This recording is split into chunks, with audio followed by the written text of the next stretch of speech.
Welcome to the USA, where everyone needs a gimmick. I'm Gimmic, and today I'm going to do a new series called B4. What I'm going to do is I'm going to be taking a movie that I haven't seen in a while, or maybe I haven't seen ever. I'm going to talk about what I thought about it before I watch it, and then what I think about it after I watch it. So if you like this new type of show or whatever, just let me know. Let me know if you actually like this show. Maybe I'll bring it back. Maybe I'll keep doing it. I got some ideas for it. The first one I'm going to be doing, though, is called Corpse Bride.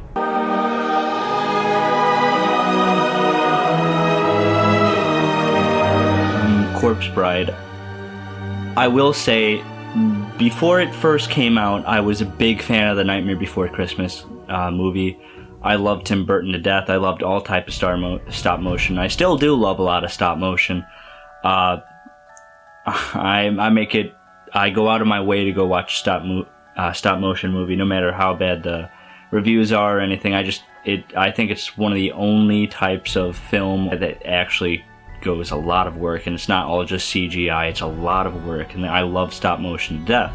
So when the trailers first hit, because back then I wasn't on the internet and going, oh, when's the next Tim Burton movie? No. When the trailer first hit, I was watching TV. I was watching Yu-Gi-Oh! GX, and the trailer came on. It was during October when that first came about. Corpse Bride, this whole new, it looked like a better Nightmare Before Christmas movie. It had its Tim Burton style. It had the stop motion. It had the blue skin. It had the white skin. It had all the big eyes. It had the small eyes. It had all that style. And Halloween has always been my favorite time of year. It's always been my favorite holiday. Yeah, Christmas comes around, I get a present. Yeah, no big deal. I don't care. Halloween comes around, it's just the feeling it gives. I love Halloween to death. Now, when Corpse Bride came out, I really enjoyed that. I really enjoyed the style and what it looked like, the creepy vibe. And as a kid, I really didn't get that style too much because everything was like, oh, happy, oh, yeah. Ooh, look at this, it's a princess gonna marry a prince or whatever. I really loved the unstylistic. Then Corpse Bride. Oh, what's that called? Corpse Bride? That sounds devious. What does that mean? Just so you know, I'm not a necrophiliac. I'm not a necro.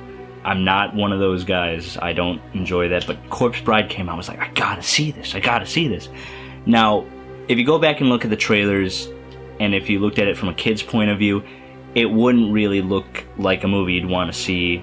One, because it's not like action-packed. It looks like a movie you'd want to see only because of the stop motion. But the way the trailer was portrayed was a forced romance between a female corpse and just a male in general. And it didn't really grab the attention of a lot of people that watched the trailer at first, but when I saw that, I gotta say, I'm a hopeless romantic. Even back then, I was a hopeless romantic, and I really, really loved the trailer. I watched it again and again and again and again and again. Every time I DVR'd it, back when you could do that. I didn't even DVR it. You know what I did? I took my mom's little camcorder and I recorded the trailer and I just watched it on that camcorder again and again and again. It was just, I loved it. I loved a lot of kind of romantic type things. I think I shipped things before people shipped things. Like I was a big fan of Sonic X with the Sonic and Amy type of shit. I know I was a bad dude. I still am, but I really enjoyed when that trailer came out. And when I finally saw, I was like, Mom, I gotta see this, Mom. I gotta go to the theater. I gotta see this when it comes out. I gotta see this. Came out, didn't get to go to the theater. My mom really didn't like going to the theater. I really love going to the theater. No one else likes going to the theater because it's crowded, it's dark, and it costs money. I really wanted to see it. I couldn't. So I had to wait like a good, 3 to 6 months, I can't remember off the top of my head, until the movie finally came out. I bought it. The first day it came out, I checked. I always checked. It was like DVD release dates. Okay, Mom, this is what I want. I want to watch Corpse Bride. Got it. Brought it home, and I finally got to watch it. I was so excited when it first came out. You believe me, when you when you think about how excited you were to see something when you were a kid, I was like a step above that. I was ready. Now, when it started, again, I was a kid, so the black and white thing wasn't like my favorite thing. But hey, it's Tim Burton. Like, yeah, it's black and white. It's dreary. Like, where's the color? Where's the color? If I reviewed it as a kid when I first saw it, that would have been a big like, oh, bad. I should have no. But now I really like. I think that's one of my favorite parts of the movie. The stylistic. It's like, oh, the living are all black and white and no color, no fun, whatever. And then the dead, they were all just color and parties all the time. They were always having a good time. I enjoy that so much about the movie. It was so good. Now let me just say, as a kid, how much a kid would like what my kid self, my Gimmic self as a kid liked about the movie. I loved the songs. I loved everything. I think Tear to Shed was probably my favorite one. I'll talk about it probably after when I go watch it. I haven't seen this movie in 2 years. 2 years from this day. I'll tell you that because I watched it. I usually watch it every Halloween. Last year I was stressed out because it was my first college, whatever. But like, I usually watch it every year on Halloween. So it's been 2 years since I've seen it. So I want this to be the debut of B4 for Corpse Bride. I will just say right now, I love Corpse Bride. It's got to be like one of my favorite movies. Like, top 5, it's there. The styles of the movie I liked. The songs I really, really love. Tear to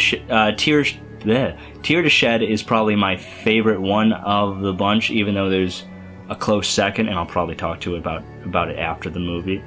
What I liked as a kid, I didn't like how short it was. It's like an hour and 17 minutes, but like, I understand that as a kid, I understand that now, like, stop motion takes a lot of time, but God, I couldn't get enough of that movie. Just everything from the start to the finish, I really loved. There's a lot of aspects that I loved, but there's one as a kid that I hate and one as an adult that I hate, and I'll get to it like after when I want to talk about the movie in full force. But what you need to know is that when I first watched the movie, it didn't beat Nightmare Before Christmas for me. Definitely didn't. Tim Burton's probably one of the most iconic Halloween movies ever, and I don't think that's going to be beaten anytime soon, in the future, whenever, but it definitely did come out and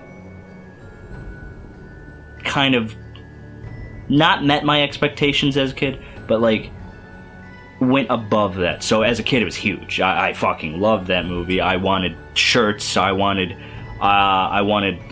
merchandise. I wanted that movie. I think that was my first movie purchase. Like, that's the movie that I was like, okay. Like, behind the belts, there's a bunch of movie, like, I collect DVDs, that's what you gotta know. And that was the first one that I ever bought. Well, my mom bought it, but still, that was the first one in my collection. So that says a lot of things. Like, this movie probably got me into film. I didn't know it was Johnny Depp for a long time. I didn't know the main character was Johnny Depp. I didn't know the second main character was Helena Bonham Carter, whatever. Basically the two that Tim Burton always gets for any type of project he's after. There's a lot of aspects of the movie that I didn't understand as a kid.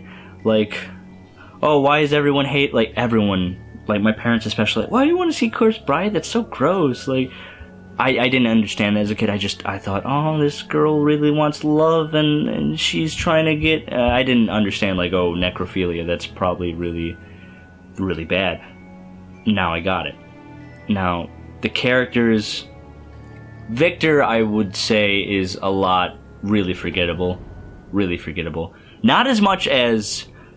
I can't even remember her name, and I love this movie. Who's Victor's fiance?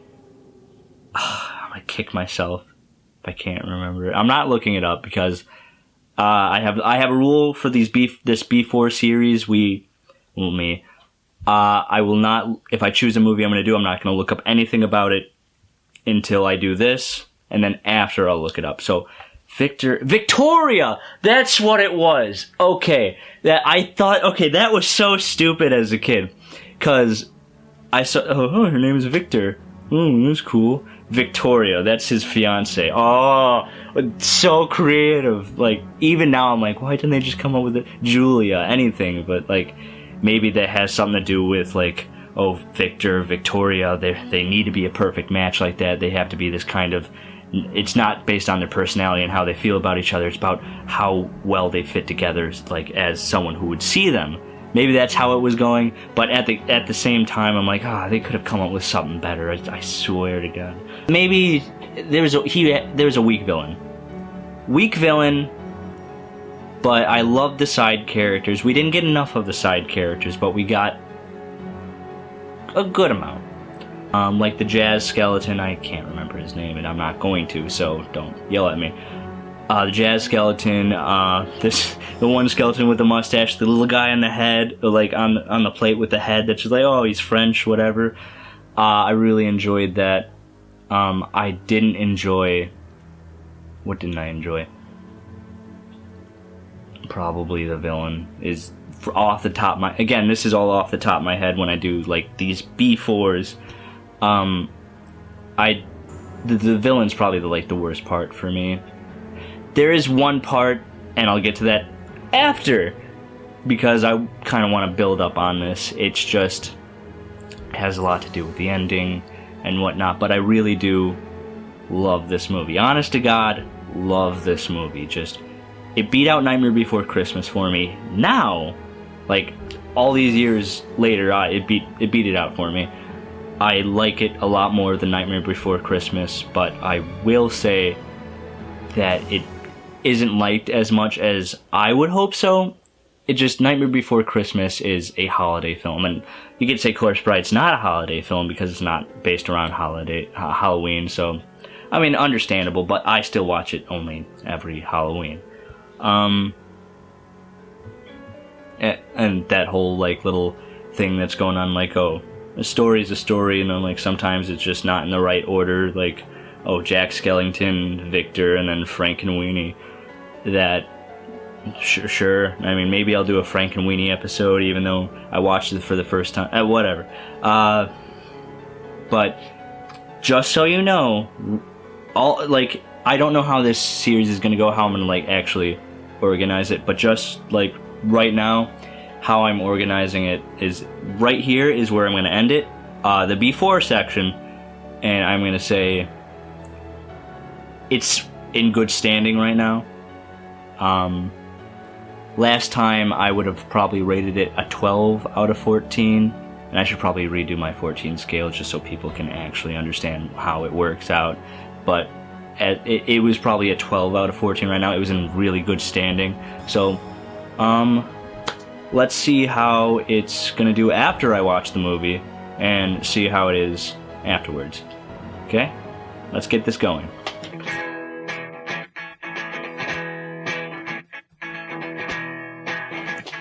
Well, I'm mad. Not because I just finished Corpse Bride and I hated it. No, I don't. I just recorded the entire after, and the mic wasn't on.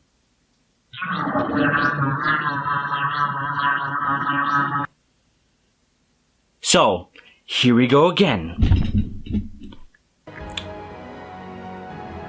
Fuck, I just went through 25 minutes of footage. Okay.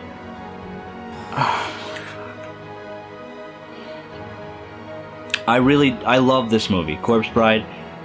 If you haven't seen Corpse Bride, I'm telling you right now, go see it. Like, go find it, torrent it, or whatever, because you're not gonna go buy it, because, like, who's buying things nowadays besides me? I'm pretty much the only guy who's, kind of pushing the DVD economy? That's what I wanted to say. The characters are pretty good. Okay. Victoria, I kind of have to give a break to. I know I said she was boring. I said she wasn't really have a personality at all, which she doesn't. I'm just gonna say that she has no personality besides, oh, I love you, Victor. I've always wanted to be happy on my wedding day. Okay, yeah, I got it. But I understand she's kind of a victim of society. I say that about a lot of characters. But it's kind of true in her case because her mom's always like, oh, you can't do that. Society won't let you. You're a woman. No. But she's like, she says it. She's like, mother never let me anywhere near music. They said it was too passionate. So yeah, I kind of understand now. She's still boring, but I'll give her a pass and I'll let her understand. I understand why, but she's still boring. Like, you get out of my face with that. I don't like.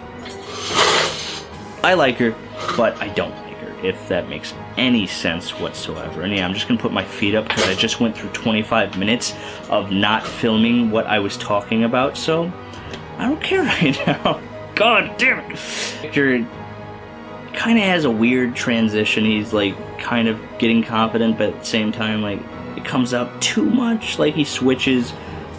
So, and 2005, when this first came out, I was a huge Tim Burton fan. So I really got into his movies. Like, nowadays, he's not my favorite director, but back then when I first got it, he was my favorite director. I loved him. But when Corpse Bride, which is Emily, by the way, we'll get talking about her in a second, but when she first shows up on the scene, it's like, I do, and then you hear it, the little Beetlejuice. There's a little Beetlejuice violin right, like, for like maybe a second and a half. It's just like, and then it gets into that little song or whatever, like, score. And you hear it, and I'm like, ooh, Beetlejuice, Tim Burton, it's funny, it's good reference. Maybe they did it intentionally, maybe they didn't, but I really, really love that part. Oh, Beetlejuice. But that part was good. That's the first time ever hearing it, too, so that was just, ooh. Danny Elfman going on to the score,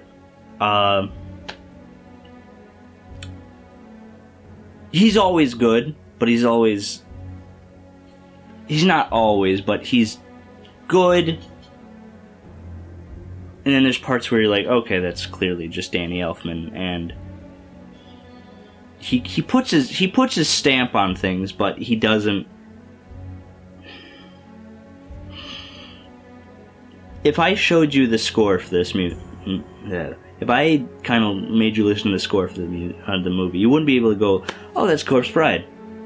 Unless I showed you, like, one of the songs. But, like, the score for the movie, I don't think anyone would be able to, oh, that's Corpse Bride. If I show you, like, the score to, like, Coraline, you'll be like, oh, that's Coraline. Yeah, I love Coraline, because Coraline's amazing. Besides the point. But I could show you a song from this that'll be like, oh, yeah, that's Corpse Bride. But, like, the score, not so much. That's all I have to say about Danny Elfman. I love Danny Elfman. I think he's probably one of the better composers right now. Well, not right now, because everyone's like, oh, Hans Zimmerman. Brrr! But he's good. Tim Burton really needs, well, maybe this is a hindsight 2020 thing, but, like, he needs to kind of scoot away from Tim Burton and scoot away from Helen Bonham Carter, his ex-wife. Why do I keep fucking doing that? And Johnny Depp. Because he really doesn't. He keeps doing the same things with him, and I don't think that's the best thing for him, really. Like, especially in any of his other movies, he needs to do something else. He knows how to work with them, but I think he really needs to do something else, because, like, in this movie they're good, but this is a hindsight thing. Like, I enjoy them in this movie, but maybe go a different route now, Tim Burton. Like, I don't think they belonged in Dark Shadows. That's all I'll say. So, that being said, you can continue working with Danny Elfman. He always puts on great music, great songs. Maybe not always rememberable, but he always comes in clutch. So I'll say that about Danny Elfman. Other than that, the style. Let's go on to the style then, because I really love Victoria's dad's little overly distinguished, exaggerated frown that he's got going on. I love that. I love the part where with the butler whose like nose is just always up, and it's just like it's so exaggerated, and the girl's chin. I love all that, and it's just. It looks amazing. Every part of it screams Burton. It all screams different style. The color for the dead, the black and white the gray for the humans and the living is all good. One thing that I really hate, and it irritates me every time I think about it, it's a part where Mayhew is driving Victor's mom and dad to kind of like look for Victor, and Mayhew falls over, gets run over, and then Victor's mom and dad just are gone. Like, you don't see him again in the movie. You don't, like, to be fair, you don't have to answer that question. Like, oh, where did they? Oh, we don't know. You don't have to answer that question. It irritates me thinking about it, because like, where did they go? Like, are they just like, oh, we're gonna stay in this carriage forever or die? Like, are they dead? Are they not? Like, that. There's some writer out there screaming like, oh, they did this, like, but I just that really irritates me. I just like But onto a different character. Let's go on to the best character. Let's go on to Emily. Emily is Corpse Bride. Now, I remember I wrote in my notes when I was watching just Emily. It just says Emily is too good, and she is. Like, her personality really is just so fun to watch, and she's so cute. Like, I'm not a necrophile, or is that? No, I really do like Emily. She's so amazing. She's got her personality. She's like. He's like, oh, it's not gonna work. And she's like, oh, why not? Like, oh, I love Emily to death. Oh, she's so good. I love her. Her personality is always, every time she's on, like, that is her movie. That's who should be in the movie. That should be her story, which for the most part it is. There's a lot in the background where I'm like, okay, like, what is that? Like, mostly with the dead stuff, which I want to do kind of like a semi-analysis of this movie, like, oh yeah, what's with the dead people, and like, why are they all like, oh, they know the Corpse Bride's thing is like, I'm not going to do that here, because like, that's another video. Let me know. I feel like when I first started watching YouTube, oh, look behind me, you comments, but I want to know what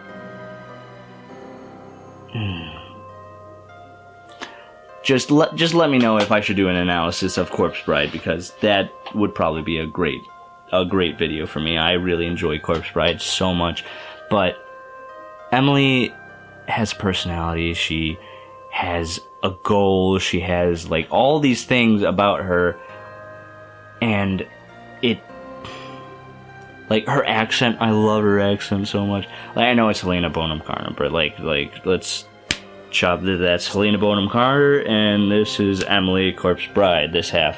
But I love her. Like, I think that might be where my accent kink. It's not a kink. I really just love accents, no matter what. I love accents, so I think that's where it originated from. Just Emily herself, because I love accents, and her accent is like, oh, but she still breathes air. Ooh, I love it. Which brings me to like the biggest thing I hate about it. Not her, but like the movie in general, which is like the ending. And I'm gonna sound like such a Tumblrite shipper. I'm mad. And I was mad even as a kid, and I'm still mad. I really think...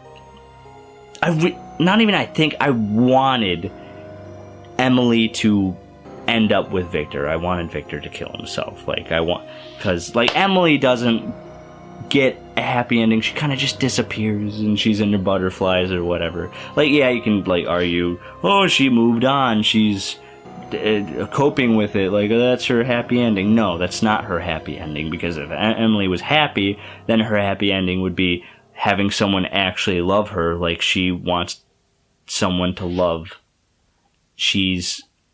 Her whole thing is like she always cared for other people, but she always a bridesmaid, never a bride, and that's her whole thing. And yeah, you could also argue, oh, they're trying to like do away with that, like, you don't have to get married to be happy, which I agree with. You don't have to be married to be happy, because like for here, this was her goal. She always wanted to be a bride.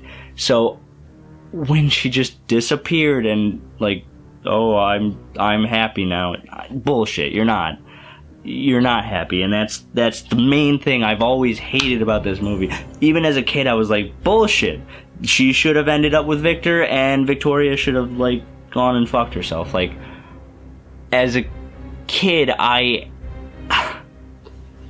had one dream one time, and then I had daydreams about that dream, and it's gonna sound fucked up, but I had a dream once after I saw this movie that Emily kind of saw Victoria sneaking up behind Victor, like during the end scene, and she looked at her and was like, Victor, I'll be right back. She kind of like swiftly went behind Victor, like, and took Victoria behind the corner, snapped her neck, and like threw her out the window. That was like my 11 years. I was 10.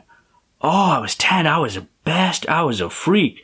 Oh god. But that was what I always like, I wish that would have happened, because I thought Emily and Victor worked well together. I thought they had good chemistry.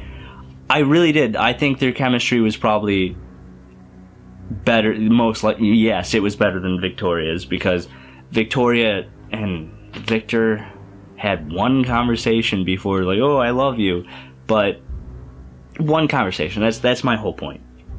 And she didn't have anything in common with them. They just kind of had the same name, and they both kind of just looked alike. So, and they're both living. Sorry, I don't care. With Emily and Victor, they both played the piano. They both had fun together. He felt comfortable in front of her too. He had scraps back there. They had so much in common. They had so much fun together. They're like, oh yeah, let's get married. Yeah, no, I'm gonna kill myself for you. That's how, like, and let's be honest. Like, Emily knew she was a rebound girl, so like, why would that be the happy ending?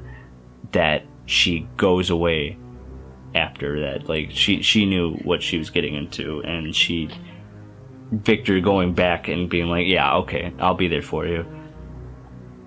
I appreciate. I would have appreciated if Burton kind of was just like, I know this is for kids, and yeah, for me the happy ending was Victor killing himself.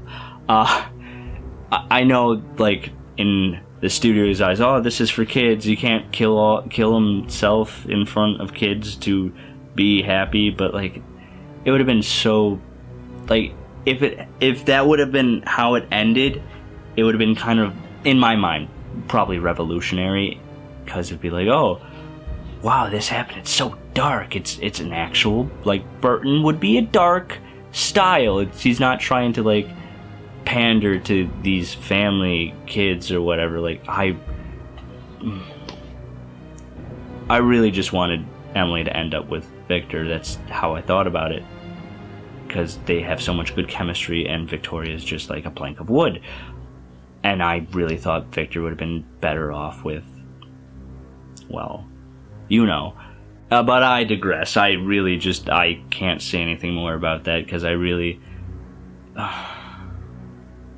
that's my only gripe with it. I really just think they had so much good chemistry. I sound like such a Tumblr, right? And that goes on to another thing I hated, which was Lord Barkis. One second, Lord Barkis. They did never say his name, his true name, but they do say, they have it on his business card, his last name, Lord Barkis Bittern.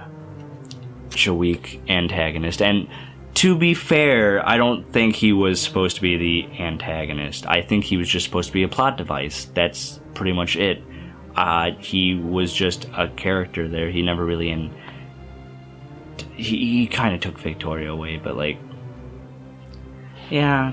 And there's one time I hate it. I hate it when characters talk to themselves. I really do, because there's one time in here when Lord Barkus is like, you only have to be a part of this till death does us part. Fortunately, that will be all too soon. And he's saying that to himself. Like, okay, so he's the guy who killed Emily as well. Cool. You just kind of spoiled that for you by having him speak. But like, I get it, you wanted to like develop him some more, but he's so just... And another thing about Lord Barkus, and I thought about this as a kid, why did he take a sip of the... He doesn't know what it is. He's just like, I'm going to insult you further. You're telling me to get out? Okay, tell me, Emily, does a heart still break after it's stopped beating? And he's like, oh, I'm gonna take a sip, and then walk away. I hate it. And it was poison, so like, dumbass killed himself, literally killed himself. Not only that, but like everyone else who was like part of the dead, like, okay, now we're gonna beat him up. He's dead. What are you gonna do to him? And I was also thinking about that, and I asked my mom one time after I watched it. She's like, what are they gonna do? He's dead now. What's the worst they could do to him? And she's like, well, they chop his head off and put it on a plate like that one dude. I'm like, that's fair. I don't like him as an antagonist, but I again love the movie. Love the movie. Back to my accents thing, and I just want to say, because let's go back to Victor's parents. First off, there's a part that I kind of just recognized, is that they're so rich that they're gonna get in a carriage just to travel 10 feet in front of their house. That was a cool gag for me. I snickered to myself quite a bit over that we're gonna get in this carriage and get over there 10 feet away. All right. And I also, going back to my accents, the dad, I love his accent or voice or whatever it's called. Like, maybe it's not an accent, but like, I love his voice so much. Like that little nasally thing. Like, oh, it's a rehearsal, my dear, to be perfectly clear. A rehearsal for a glorious way. Like, I wish I had that voice. I know everyone around me would friggin' hate it, but like, I would enjoy it. I do more GBAs. I do some voice acting. I love it. Just like, all the way out here. A rehearsal, my dear, to be perfectly clear. Oh, I love that so good. I still love Corpse Bride. I probably will never, ever not love it. It's kind of like, you know how the glaciers move 1 or 2 inches every year? Right? It's kind of like that. Every time I watch the movie, it kind of like goes down just a tiny bit. Just a tiny bit. Like say this is like 3,000 feet right here. Like, every time I watch the movie, it's like just a couple inches off the top, and it's gone. But it's only because, like, it's already there. I already know every twist, every turn, every kind of like dialogue in the movie. Like, if you ask me right now, like, if you named a scene, I could probably quote you like 6 lines from that specific scene. Not just because I just watched it, but like, yeah. It like, I've already seen it. So I've already seen the magic. I've already seen how whimsical can be. I've seen everything about it. Like, I love it, and I hate the parts that I hate for good reason. But like, it will never not be good for me. I will always love this movie. And maybe 10 years from now, after I've watched it 10 more times, like, maybe it'll be out of my top 5. But like, for now, it's rooted right there, and I don't think anything's taking it from me. So, other than that, that's what I thought about Corpse Bride. If you like the way I'm doing these B4s or whatever. Maybe you're not even watching it. Maybe you're just giving me a like because you like my aesthetic.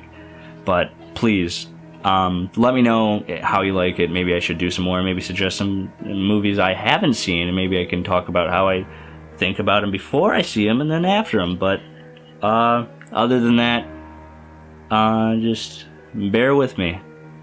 So, clear your schedules, gentlemen.